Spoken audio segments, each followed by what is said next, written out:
Hello and welcome to another episode of the Bearded Mystic Podcast, and I'm your host Rahul N. Singh. Thank you for taking out the time today to either watch or listen to this podcast episode. So today we're going to be continuing on with our thoughts on the Bhagavad Gita, and we will be exploring more of chapter 3. But before that, if you would like to support the Bearded Mystic Podcast and you've liked what you've heard and you would like to offer some support, you can sign up to my Patreon page where you can get exclusive benefits if you sign up to one of the community tiers. So do take a look. The link is in the video description or show notes below. Let's do a recap from last week. In the last episode, we looked at chapter 3, verses 1 to 5. And what we know there is that Arjuna has some questions and he wanted to establish what the best process was going to be for him. Was it going to be the path of knowledge, or was it going to be the path of action? His confusion needed to be eliminated. And Arjuna wanted to know what would be the best path for him. Was it the path of action, or would it be the path of knowledge? So Krishna really guides Arjuna towards two paths. And Krishna here says that these paths have been there since time immemorial. So it's been there since the existence of time. And I would add to that saying that these yogs of Gyan Yoga and Karma Yoga are beyond time. They are eternal practices, eternal paths that one can take. For example, if one is more inclined towards wisdom and knowledge and analytical thinking, they can go towards Gyan Yoga. If someone is more interested in action, being in the world, and keeping Brahman in the background awareness, then Karma Yoga is the right way for them. So whatever path they choose, they both can lead to self-realization. It really depends on the seeker. Sri Krishna is ensuring that Arjuna's doubts are answered. And just remember that the questions that Arjuna does ask are our very questions too. Don't think, oh, it's Arjuna, he was less of a devotee or he didn't surrender. No, we have those same questions. In fact, at least he is willing to question, to then perform the actions. We ask questions to deflect action. So it looks like we're doing action. Our whole aspect of surrendering and everything is just a show. But really, Arjuna doesn't want something for show. He wants to do something for real. Krishna answers those questions in that regard. And he tells Arjuna why it's important not to run away from action, and that moksha is not attained by just taking sannyasa alone and entering into a monastery or going to the Himalayas and seeking enlightenment. No matter what you are, who you are, we are all subject to performing actions because we are manifested in this world. And so whatever actions we've done, we do, will have a reaction or response to it, whether in this lifetime or in the next lifetime. And whatever actions we've done in the last lifetime, the results will appear in this lifetime or in the next. The whole point of moksha or mukti is to move beyond that and to realize that the results that are being projected onto the jiv, the individual soul, really is a projection, an appearance, and the jiv itself is Brahman. May we realize this. This is the recap of the last episode. So I want us to really understand the base of what has just occurred, because now we're going to go deeper into things. Sri Krishna, like I said, he is a master in understanding how to respond. So we're going to be looking at verses 6 to verses 9. Verse 6, one who controls the karma indriyas, the active senses, by practice of the yamas, restraining oneself from harmful actions, but whose manas still remembers the past pleasures of the indriyas, arthas, sense objects, has only partially perfected their yoga. An incredibly important line to understand, especially in today's day and age, because we have a lot of people who are teaching yoga, but they don't teach the yamas, the ethics. And the base for every spiritual life has to be an ethical life. You cannot be living a life where you are cheating others, you're a burden upon others, you are hurting others, you are manipulative, you are corrupted. You can't be that. For example, even in today's COVID pandemic, I want to emphasize that the yamas, the ethics, will dictate to us that we have to be on the side of public health. We have to ensure that people maintain critical thinking when it comes to whatever they see on Facebook or YouTube or social media in general. It's important that we look at the science, we look at data. If today we have data to help us, let's look at that and be unbiased. The funny thing is whatever we look at, and I find it happening to myself too, whatever I look at it from a certain bias. So it's very important for me to look at something and then see an unbiased perspective. Or if there are experts that I know, I go to the experts. Now let me emphasize upon this a little bit more before we go into this verse. For example, you're listening to this podcast because you may feel that I'm an expert in spirituality. I'm not an expert, but you may feel so. I've got a podcast that is about spirituality. I'm talking about the Bhagavad Gita, which is a spiritual text. So you see me as an expert in spirituality, hence you're listening to the podcast or watching the podcast. Now, the same has to apply when I look at data about a vaccine or about a pandemic. I will go towards those that know about that field, that have experience in that field, whether that's epidemiologists, and then look at their credentials. What is their background? Do they have any other products on the side they're selling? Things like that. Like, for example, a lot of these wellness influencers that are out there, they all have supplements that perpetuate the fact that they need people to not follow modern science, go for more natural cures. But the thing is, we cannot guarantee that those are natural cures, and they're not gone through any peer review. That's why it's really important that we go towards ethical data and ethical opinions. Now, on a side note, I have joined the Spiritual Integrity Association. I think that's what they're called. I'll put a link in the show notes because I feel it's very important to have spiritual integrity when you're presenting any spiritual ideas. So if you're claiming to be spiritual or you're talking about anything like yoga, I think you have to have your ethics in line, and there has to be a certain code of conduct that you have to live by. This is a side note from verse 6, but it's very necessary for me to talk about this in today's time when things are opening up. We're getting back to some normality, but there are certain things you can do because you're a responsible citizen of the world.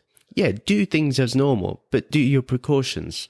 Keep your social distancing, wear your mask, get your vaccine, get boosted. That's what the public health experts are telling us, and I believe them. I have no reason to doubt them. That doesn't mean that I don't doubt Big Pharma and business in general. I do. But unfortunately, we live in such a society today that we have to go with what we have, unfortunately.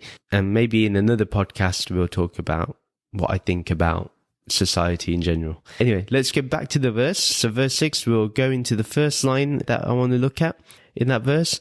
One who controls the karma indriyas, the active senses, by practice of the yamas, restraining oneself from all harmful actions.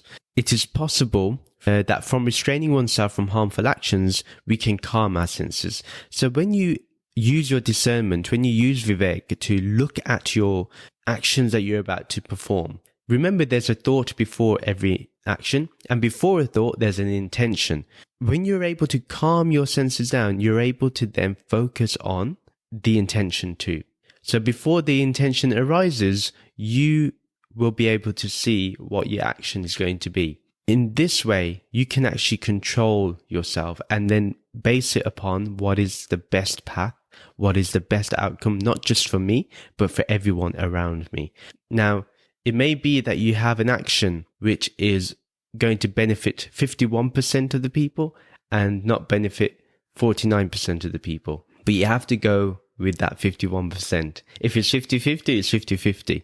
What we got to make sure is that we're based on these ethics, and those ethics are a moral life, the ones that cause less suffering to others. We can't say we cannot cause suffering to others or we cannot cause suffering to ourselves, but what we can say is that we can choose a path that creates the least amount of suffering. When we restrain ourselves, from my example of the chocolate cake, from eating the whole of the chocolate cake, We can control our senses like our taste buds, our sight, our smell, our sound, the touch. You can hear the knife cutting through the chocolate cake, all those things. If you can control it and realize it's better to share the chocolate cake than eat it all for yourself, that would be better. We calm our senses and we decide that we're going to eat one slice and share the rest of the cake with other people. We do need to be vigilant about our actions, and we need to ensure that it's for the greater good. So this is really important to understand. Practicing the yamas. If you want to go deeper into the yamas, you can look into the Patanjali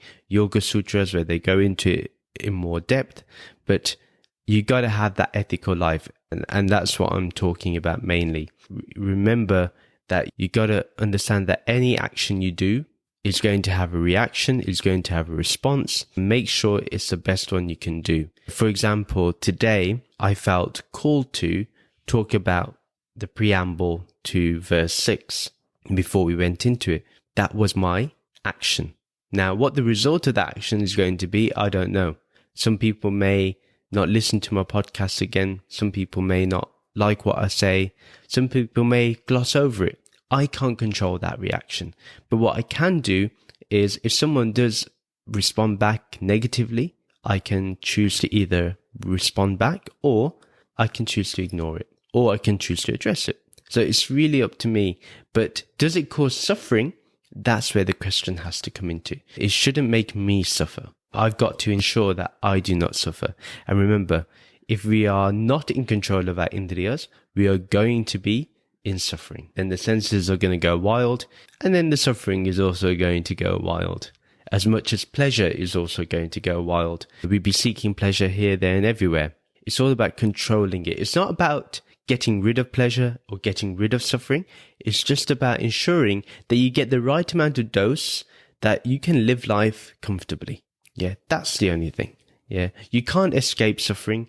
There's been no enlightened being has escaped suffering, and no one can escape pleasure. Those are the things that we must understand. But whose manas still remembers the past pleasures of the indriyas, arthas, the sense objects, has only partially perfected their yoga. If the mind here constantly recalls a taste of an object, for example, the chocolate cake, or the sight of the object, the sound of the object, the touch of the object, and is constantly remembering this, they've only partially understood the wisdom that's been provided. A lot of people, once they've achieved something, they claim, oh yeah, I can control my senses. Oh yeah, I've moved past memories. A lot of people get this pseudo feeling of enlightenment. You have to understand that it really is minute. When you're looking at yourself, you have to be looking at yourself under a microscope. You have to really zoom in. There's no point of just doing things on the outer appearance.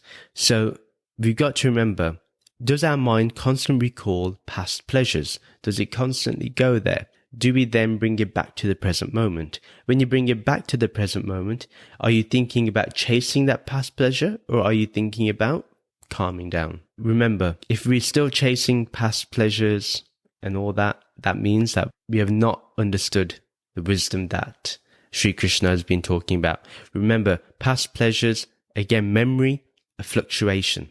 It's a changing thing. It's a modifying thing. Therefore, it is asat. It is unreal. And whatever is unreal is something we do not chase. Okay? If we think that by pursuing knowledge alone we can attain completion of or self-realization, then that is not possible. Our past will always creep up. Our memories will always reappear. And that's because we haven't exhausted our karma. I don't think it's possible to exhaust all your karma while you're alive. If you're alive, there is some karma you have to exhaust. The difference is that you no longer associate yourself with the karma. That's the difference. But otherwise, the past will always creep up. Our memories will always reappear and try to disturb us. So the whole point is just to monitor and then focus back on the wisdom. Focus back on Brahman, the unfluctuating awareness. Go back to that prajna, that steady wisdom. Something that Sri Krishna is talking about here, which we need to really understand, is he's talking about people who are hypocrites. We may appear that we're doing nothing physically, but our mind is going crazy. So you may pretend that you've gone to the monastery or you've gone to the mountains, the Himalayas, and now you're at peace, that's because nobody there is disturbing you. The moment you come back to the marketplace or to the world and you don't get disturbed, then you can say you perfected your yoga. That's why the path of action is more effective. Obviously, people who are monks, they tend to be the main teachers in this. They will tell you, oh yeah, it's best to have a monastic life. Of course, they're not going to say everything they've done has been a waste of time. They're not going to say that to you. But what I have found is that people who are householders, they tend to be more focused, because if you can be in the world and not be disturbed, that's better and that's stronger. That means you're more steady, you're more established in this.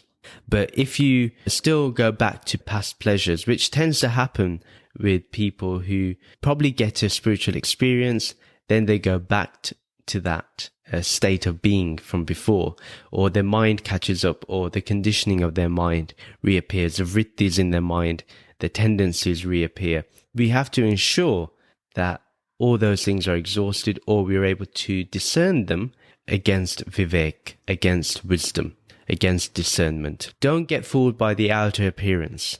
Always remember, we do not know what's going on in someone's mind. Yeah, so we have to ensure that if you really want to know people, ask their family members, ask their close friends. They will tell you the reality. That's the key. An example, I talked about monks, right?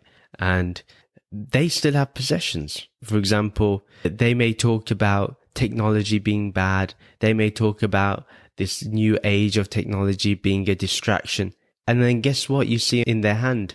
A mobile phone. Not just any mobile phone, a smartphone. Or they're on social media, whether they have a team on social media. But the fact is they're utilizing technology, the very thing that they condemn. In my opinion, it's really important that we use discernment to see why they're doing such things. Obviously, they have a certain attraction towards fame and getting a good name and chasing money. That's fine. There's nothing wrong with that. Sri Krishna is going to explain the alternative in the next verse. The context of this whole verse that we've looked at is Krishna's attempt in getting us ready to understand the importance of restraint, and even as a householder, even as people living in the world. So if we are still remembering past pleasures, we will automatically go for future experiences and we will be chasing that. So how can we control our senses? How can we control the movement of our senses? How can we control the actions that our senses create? Is by perfecting ourselves in the Sankhya Yoga that was mentioned in chapter 2. Verse 7, Sri Krishna says, however, O Arjun, one who also controls the karma indriyas, the active senses, with the manas, the mind-heart, by means of the niyamas, the behaviors that lead to self-realization, and without attachment to the results of their actions, is a superior practitioner of karma yoga. Here, Sri Krishna has really defined what is important and what one needs to do to be a superior practitioner of karma yoga. He says superior practitioner. A superior practitioner of karma yoga means that someone who is remembering the wisdom, being steady in that wisdom, and therefore they have no attachment to the results of their actions. That's a superior practitioner. There's another practitioner who may want to focus on Brahman, may focus on the truth, but they keep going back. They have a certain result. Maybe they're hankering for enlightenment. Last week, I was thinking I was hankering for enlightenment, that I wanted it. And then this week, I've realized the futility of that idea. I don't know. I've been going through that personally myself. So it's really important to understand that we have to get rid of the results that we are expecting. And then there's people that do karmakan, the rituals and stuff. Sri Krishna is talking about the superior practitioner. It's interesting. He doesn't talk about anyone less. He goes straight to the highest, more or less. Or he compares what would be an okay thing to do and what is a better thing to do. So let's go into the first line. However, O Arjun, one who also controls the karma indriyas, the active senses, with the manas by means of the niyamas, the behaviors that lead to self-realization. So what are these behaviors? This is having control, observation, so being observant, discernment. All of these things control the active senses. So those are the behaviors that we need to imbibe. So we understand that we must let go of the results. This is the ultimate thing to understand, that whatever the fruits of those actions are, we are not to be attached to it. If you get praise, you get praise, let it go. If you get criticized, you get criticized, let it go. Don't get attached to anything. Just remain focused on performing the action. Keep remembering Brahman in the background. This is as simple as one can put it. Brahman or pure consciousness, whatever word you feel more comfortable with, that is what you need to go back to. Have that in the background awareness. Someone praises you, give it to that background awareness. Bring the background awareness to the forefront. Someone criticizes you, bring the background awareness of pure consciousness to the forefront. It's as simple as that. Our mind has to be settled. We have to ensure the mind is calm when we're doing spiritual practice. So how can we control our senses if our mind is not calm? This is a practical question. We need to go towards those actions which can calm down the mind. Isn't it true that when we go to the gym or we do exercise of some sort and we truly exhaust ourselves and we get tired, that when we sit down, we feel absolutely relaxed. The body just feels relaxed, at ease, and calm still. And the mind automatically becomes still. The body needs to exhaust itself, then the mind calms. If the body is fidgety, if you're fidgeting all the time, then most likely the mind is thinking about 1,000 things or the 10,000 things of the world. How can we sit in meditation with a mind that is only after sense objects? Even with meditation, are we looking for a result? You know, that's the thing that we gotta look and discern for ourselves. And the next line in that verse, Sri Krishna says that, and without attachment to the results of their actions is the superior practitioner of Karma Yoga. As established in chapter 2, the one who is able to perform actions without thinking of the results, that person is the superior practitioner. They are the best practitioner. Everyone is doing Karma Yoga. But those that do it without any feeling of reward or punishment, but utilize their discernment, that person is a superior practitioner. They don't want heaven. They don't want hell. They don't want to win the favor of God. Neither do they want to get the wrath of God. There's no such thing as virtue or sin. They are just conducting their actions with the discernment of that background awareness. And because they are established in Brahman, because they are established in wisdom, their ethical life is going to be to the point. It's going to be impeccable. The question here that people may say is, well, how can one get there? How can one practically lead that ethical life? What does that ethical life look like? First, I would say, utilize your discernment, get your vivek strong, understand what is real and unreal, establish yourself in this, and then you will find that you're automatically leading an ethical life. It's not something you have to build up. You may talk about it afterwards. So for example, we can say, well, when you understand that only consciousness is, then why would you want to harm another person? Why would you want to disturb another person? Why would you like to inflict pain on another person? Those are the things that come into your mind because you see them all as divine. You see them all as consciousness. They are yourself. If you're harming another person, you're harming yourself. There's a shared being. So we go back to that. The whole agent of doership is lost because the Atma is our true self. And this does not do anything. This Atma doesn't do anything. This Atma is not the performer of actions. However, our body and mind must act. And therefore, the body and mind is doing the action. The Atma is not the doer. When one lives in the understanding that Brahman is, then every action is done only for the basic necessary functions of the body and mind. So, for example, you may need ego sometimes because without ego, people could end up harming you. Therefore, it's very important to utilize ego when necessary. For example, when someone's calling your name to ensure that you don't get hurt or that you don't get run over on the road, you need the ego there. We've got to understand that everything that you are meant to renounce has to just be controlled. What's the renouncing is the identification, but not the function. Remember this. The renunciation or what you're renouncing is attachment or the identification, but not the function. let's understand this. Sometimes you may need to get angry. You may need to have a bit of pride. You may need to have these things, but remember, they should be controlled by you. You understand their function. That's it. You don't keep thinking about that greed or pride or those things that make you greedy. You don't think about that continuously. Whatever you get as a result is a blessing, good or bad. And it is a blessing because one has that steady prajna, that mind that has unfluctuating awareness of Brahman, of pure consciousness. Then that person is a great practitioner. The context of the whole verse is to control the senses. One needs to not have any attachment and must learn to observe and discern with the knowledge of Brahman, the knowledge of Sankhya Yoga, and that person is a great karma yogi. Sri Krishna continues in verse 8, therefore perform the karmas, the actions appropriate to your particular nature and stage of life, for action is better than inaction. After all, without working, you cannot even maintain your body.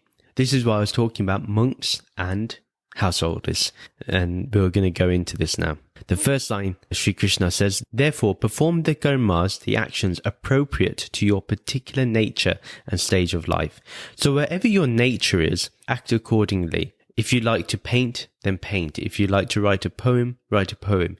If you like to go for a walk, go for a walk. Whatever your nature is, go towards that. What I mean here also is whatever you like in life, whatever your nature is, whatever your preferences are, act accordingly. And one must get rid of any duality. There's no point meditating if it's not in one's nature. If meditation is not your way, and you prefer to be going out there and serving in a food bank or at a homeless shelter or a community kitchen, whatever it is, do that.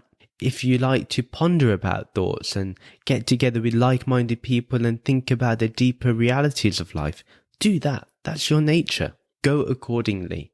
Don't do something that is not part of your nature, because that will create an alter ego and that will create a false sense of another self, because that's not good. Whatever your nature is. And I'll also say, if you feel masculine, you feel masculine. If you feel feminine, you feel feminine.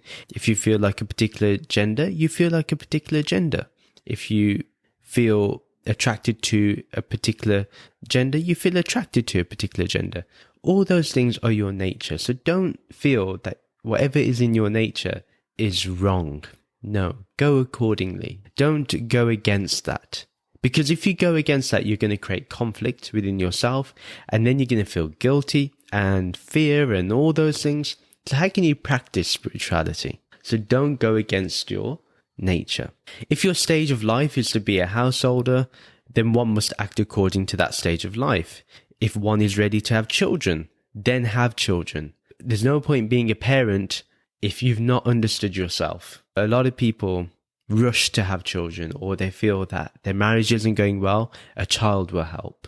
Or their relationship isn't going well, a child will help. No. First understand yourself. Allow your partner to grow and flower and blossom. Therefore, when they understand themselves, and when you both are ready, then have children. I don't know how my wife is going to feel about this, but a lot of people keep asking us, like, when are you going to give us good news? Or you've been married for 5-6 years. It would be our 6th year in June. Why haven't you had children? We wanted to enjoy our married life, because they say that once you have children, they become the focus.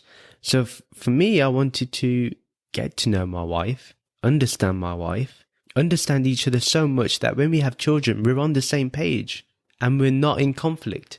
But if we haven't dealt with the conflict prior to having children, that conflict is then going to go into the children too.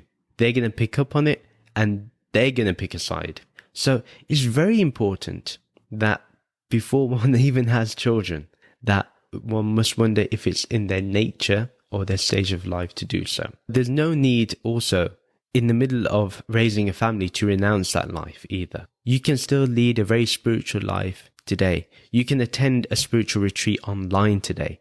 Yeah. You can go to a spiritual retreat for a week and come back home. You don't have to completely renounce family life. If you do renounce family life in the middle of raising a family, to go and become a monk or something, there's zero benefit in that. At the end of the day, you have left your spouse and your children without any support.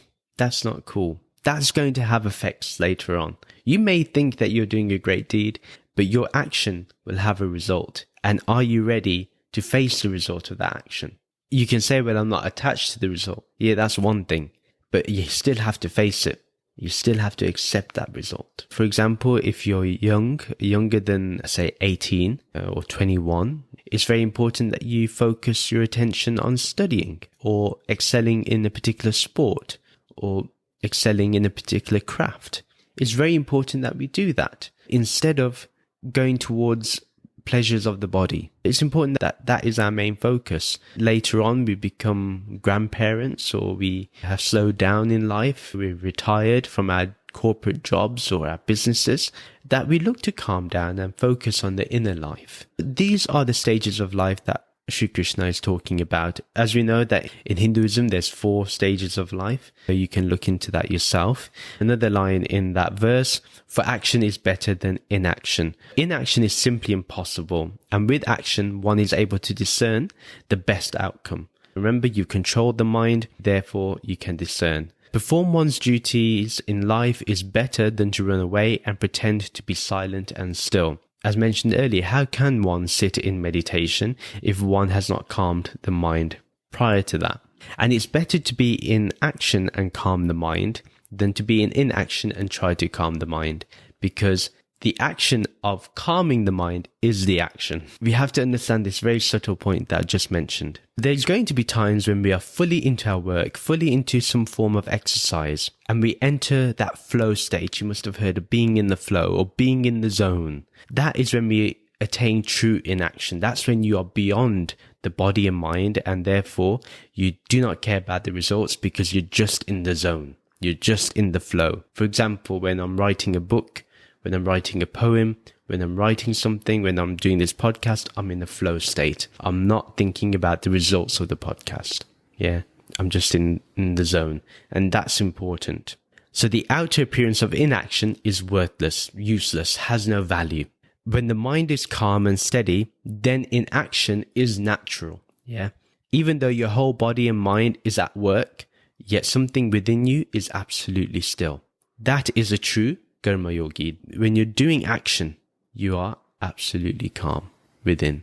That background awareness of Brahman is actually at the forefront, even though at the same time, simultaneously, the forefront of action is occurring. The body and mind is also functioning. This is the higher state. The next line in verse 8, after all, without working, you cannot even maintain your body. Every action, no matter how subtle it is to maintain the body. Whether we eat a single grain of rice or we have a feeling or a thought of being thirsty. Yeah. Those are all actions. Those are all actions that maintain the body. For example, if you eat food, you have to excrete that food. The body has to work.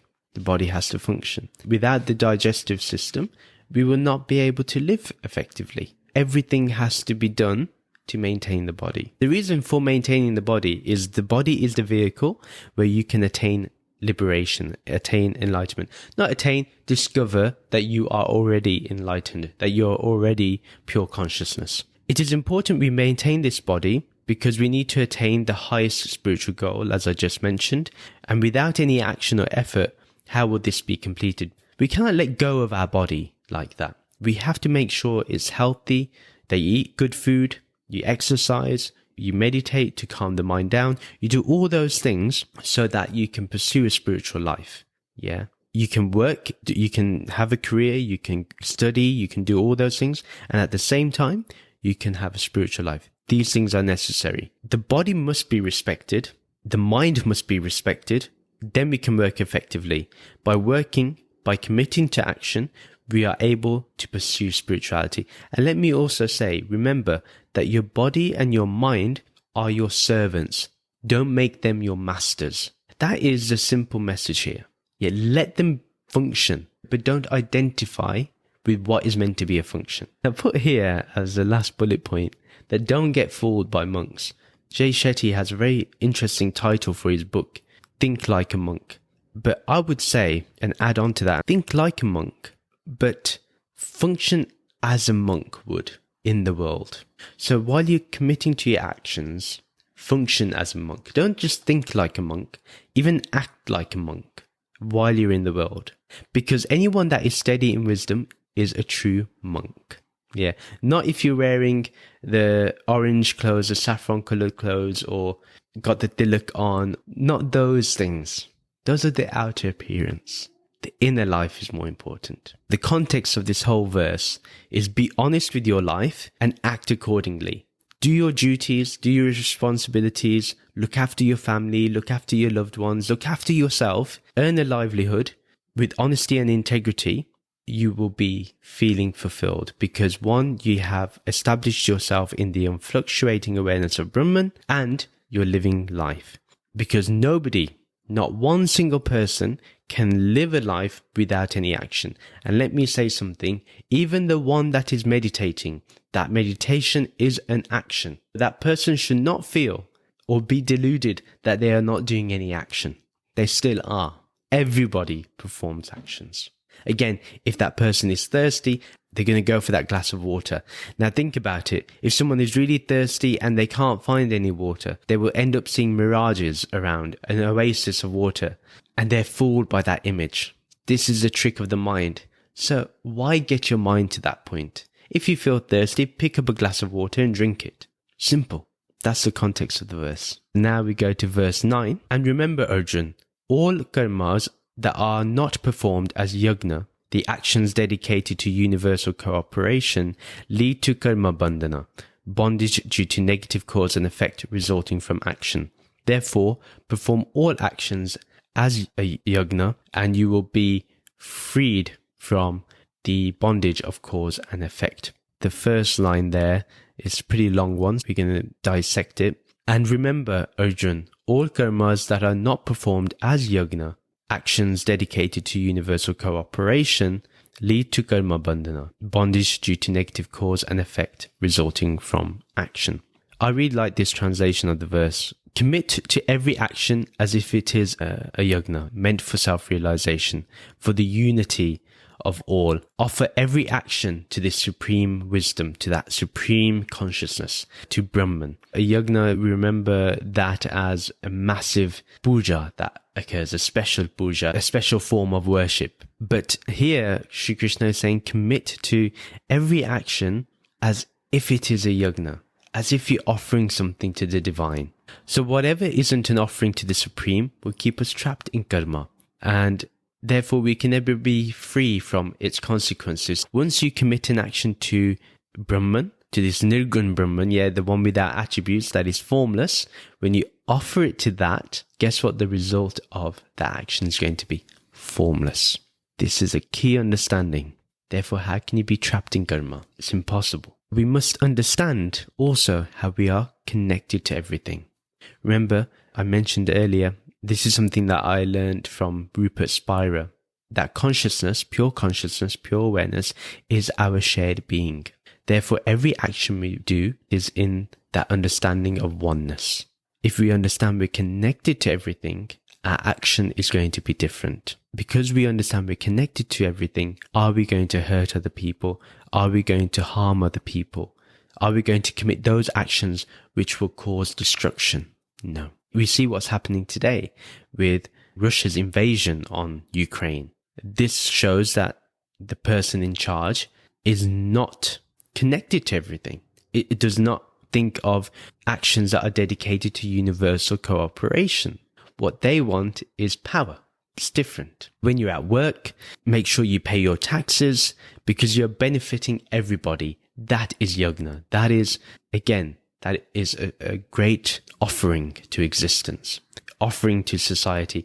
If you don't pay your taxes and you evade paying taxes and benefiting society, then what you're doing is causing harm. Yes, there'd be crumbling infrastructure, therefore causing destruction, causing disturbance. Here, I want to emphasize that don't think that yajna is simply the rituals prescribed in the Vedas. That was appropriate for the Vedic times and had a purpose, but today we have to understand it in a modern approach. And that has to be understood, because Krishna's message is timeless.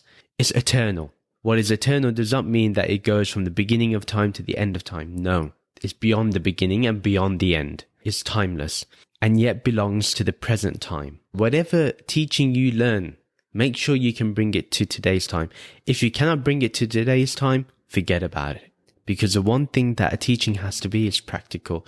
And everything and whatever we've discussed so far in the Bhagavad Gita has been practical. Whenever something is not practical, I will mention that for sure. I'm not someone that is attached to the scripture like that.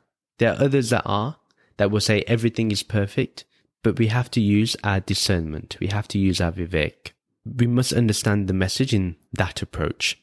Now, whatever is offered in action, do it as an offering to the supreme, nature, to the harmony of society, to pure consciousness. If we perform actions and we just work just to accumulate money and we don't pay our taxes, then this will cause harm for everybody. Don't cheat the system. Be honest. I'm relating this to today's time, because if we don't do those things, that's going to cause harm for others. So don't cheat the system. Be honest. We can't claim to be realized beings or enlightened beings and then be greedy and find shortcuts to accumulate more money by avoiding taxes or giving less quality to others, or by increasing our prices because we don't like a particular customer, things like that. Or we lower our prices to win the business of a particular customer, and therefore those that aren't as large or aren't big companies, we don't care about them. We have to be real. We have to be ethical. So if we pay our taxes, we distribute wealth within society equally and rights equally, basic human rights, then everybody benefits in society. Everybody benefits. If we can meet everybody's needs, then society will be fruitful. If we don't do this, then what will wealth provide? Will it give us peace? Will it give us harmony? Will it take us away from conflict? Those are the things we have to think about. Many accumulate wealth, but if it's just for you and you're just selfish about it, just for you and your family maybe, even though you may say you're doing everything for your children, that's still being selfish. What about the other children that don't have anything? Remember, if we have a shared being, if yajna is about doing those actions for universal cooperation, are we doing those things? Then those children that cannot eat food because their parents can't afford it, even though they have 3 or 4 jobs, we need to understand that and we need to be responsible. Those that can afford it should be able to at least fight for those people to have the right to have a basic living wage. This is what we're talking about, needs. We're not talking about greed here or wants, just needs.